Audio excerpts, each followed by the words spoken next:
You'll never have enough if you keep chasing and chasing. Hello everyone, it is Elite, big philosopher, big time, big smart guy Almaxer here to talk about not having enough, always striving towards more, and why it's probably not the best idea unless you want to be stuck in a cycle of forever chasing more and more and more and more. Basically, I think about this specifically because if you're not on my Discord, join the Discord down below and follow me on InstaSmile. I see a lot of people who are small YouTubers who are aspiring to create videos and they want to get big, they want to hit it big like everyone does. And I see a lot of them setting sub goals, which is so unbelievably understandable. This whole topic I'm talking about today is gonna come from a place of privilege because I've gone through it. But I think back to when I've been making videos since 2014 on like 20 different channels, right? And I always remember setting sub goals. If I had this many, I'd be happy. This many. I specifically remember in 2021, before I even started making videos, I started making videos in July. It was before then. I was watching a lot of Emp Lemon in lockdown because I didn't have much else to do, and I was like, damn, if only I had 20k subs, I could make a little bit of money on the side with YouTube. Then I'd be like happy. That's all I want. That's all I need. And I started my TF2 channel in July, it actually kicked off in the first, after a month, 2 months, I think I released my big video essay. Started getting a lot of traction. I hit 20k pretty quickly. I think I hit 20k within the first 3 months. And I was like, oh, well now if I just hit 50k and then if I get that amount, I'll finally be happy. Chasing to 50k. And then I'm like, oh, 100k was a big one to be fair with the plaque. I feel like that's the one that, because once you hit 100k, that's when people think you've made it on YouTube. That's like the amount where you're kind of a big deal. You get the little tick next to your name and things start to click into place a bit more. So 100k was a bit different, but 100k I think was the last serious goal I had of a sub goal where I was like, I want to hit this. It was my goal for my last 100 days I did last year, and I hit that. And since then, I've become extremely,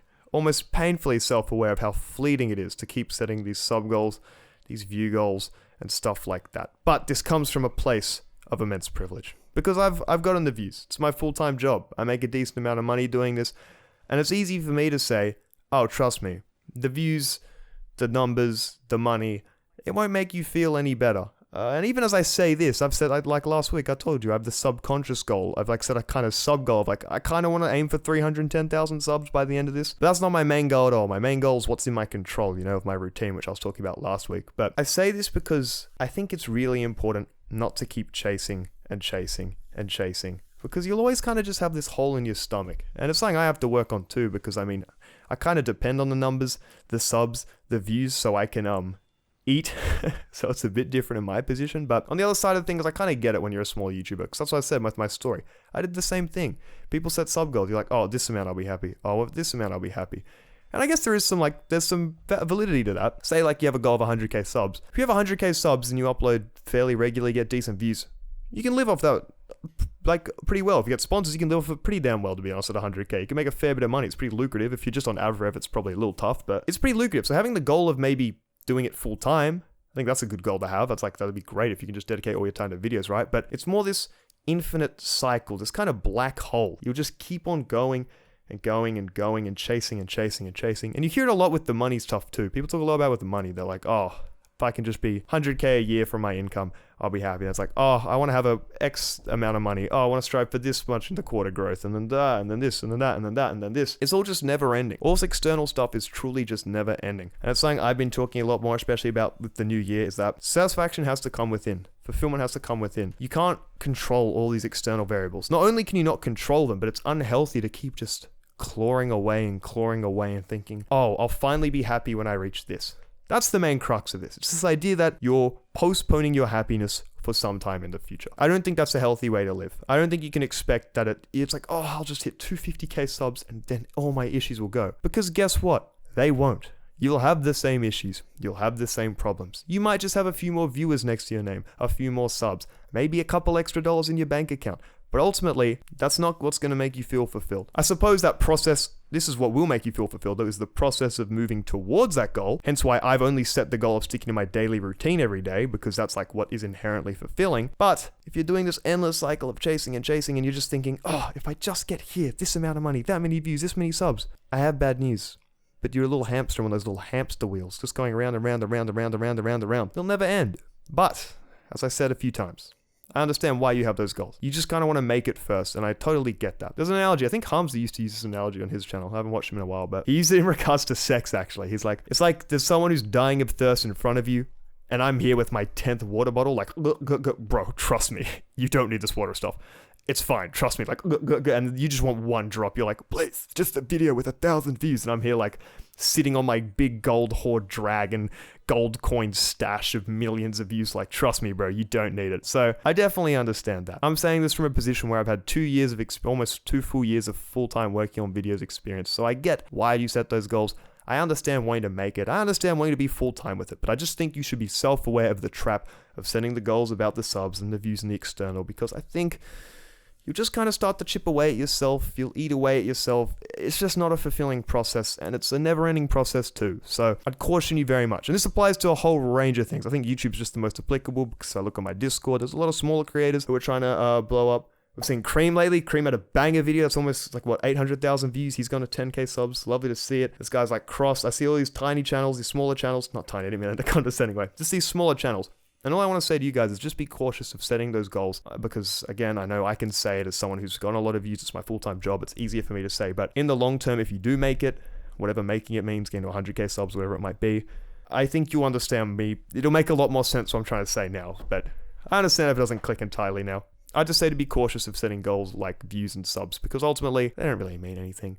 You have to enjoy the day-to-day of video making. Otherwise, you're just not going to stick to it, and there's no point to doing it. If you don't like the writing, if you don't like the scripting, you don't like the editing, you don't like rendering, finding the perfect render settings, you don't like fucking scouring through footage, if you don't like any of that and you're just doing it to get some views at the end of the day and you keep on chasing, there's no point to doing it.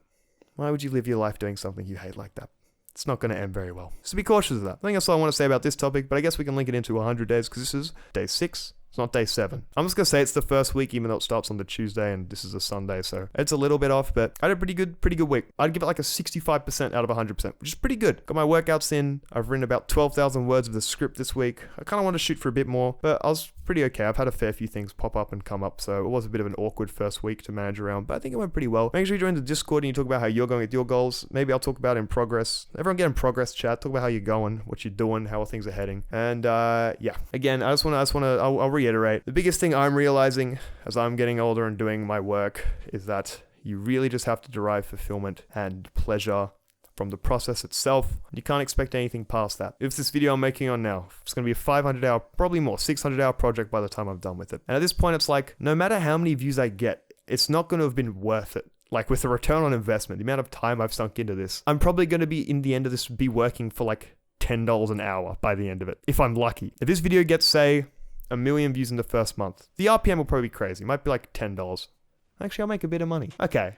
I'll get like a minimum wage. Okay, so it's not the worst return on investment if we get 1 million views, but it won't be a crazy one. I'm just trying to say that, like, I've reached a point now, even though I've invested probably 350 hours in this video now. Playing it, I spent, 200, 300 hours of in-game time alone. I've probably been scripting for like 80 hours maybe, so like I've sunk an insane amount of time. And if I cared about the views and the subs and whatnot, I would have just made a bunch of smaller projects, and my channel would probably be a lot bigger than it already is, but that's not what I'm doing it for. I'm doing it to push myself. I've never had a challenging project like this. I'm working on a video that's probably gonna end up being 3 fucking hours long. That's just something I want to test to myself, see how it does, see how I feel at the end of it, because I just enjoy that process. Playing Spy sometimes during those days was very dark. We don't have to talk about that. But I see myself now. Usually I don't like writing, but I find myself 32,000 words deep in this script like, you know what? I'm actually enjoying this. I know people are going to complain it's going to be really fucking long and people are going to be like, what the fuck? But I don't care. I really like making long videos and I've got a lot to talk about. So I'm really enjoying making this video. And I expect it will do well because of how much time I've sunk into it, but I'm not going to fucking lose sleep if it doesn't. That's just my thoughts on things. Make sure you're enjoying the process, because if you don't, there's no point. If you're just doing it for a payoff, if you're doing X expecting Y, you shouldn't be doing X in the first place. It's like how you see all those people who start podcasts, they do 3 episodes, don't get any views, they stop. They don't care about the podcasting itself, they just care about the clout, the views, the respect, the money, the adoration, all that bullshit, which in the end means absolutely fucking nothing. That's everything I want to say. Keep on striving. Just try and be present in the moment. Enjoy the process. Even if it's tough, it's challenging. Just know you're growing as a person. You're getting better at a skill. If it's study, if it's working out, it might not be great to do in the moment. You're probably not enjoying it a lot, but in the long term, it's what's good for you. And try not to get caught up in all that external validation, views, subs, whatever it may be. Because I think that just leads you down a worrying path. That's all I've got to say this week. I hope you're doing well, and farewell, Elite Level Gamer.